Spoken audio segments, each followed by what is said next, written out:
हमरे खातिर तोहरा के दुनिया में भेजले बड़े है। हमरे खातिर तोहरा के दुनिया में भेजले बड़े है। भगवान बड़ी फुर्सत से तोहरा के बनौले बड़े। हमरे खातिर तोहरा के दुनिया में भेजले बड़े। हमरे खातिर तोहरा के दुनिया में भेजले बड़े। भगवान बड़ी फुर्सत से तोहरा के बनौले बाड़े।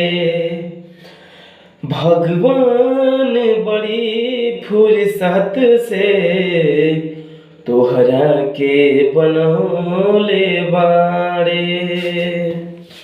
हमरे खातिर तोहरा के दुनिया में भेजले बाड़े। हमरे खातिर तोहरा के दुनिया में भेजले बाड़े। भगवान बड़ी फुर्सत से तोहरा के बनौले बाड़े।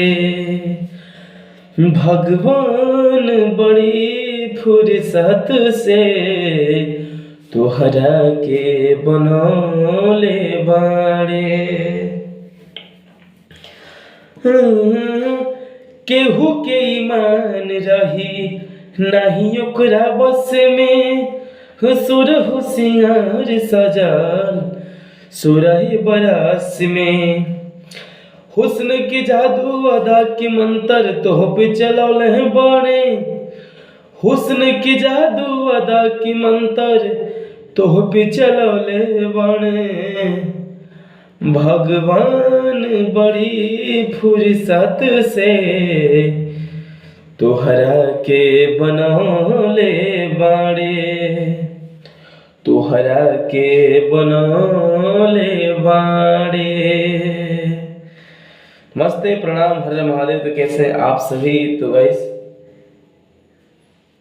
ये बचपन के हमारे गाना है और बचपन से हम सुना था नहीं। ये पवन भैया का गाना बचपन से गाई ला हम और बहुत अच्छा लगे हमके गाना। जो स्कूल में छोट रहे, जो स्कूल जाते रहे तब से गाना गाते रहे हम। बहुत फेवरेट गाना हमारा। जय हो।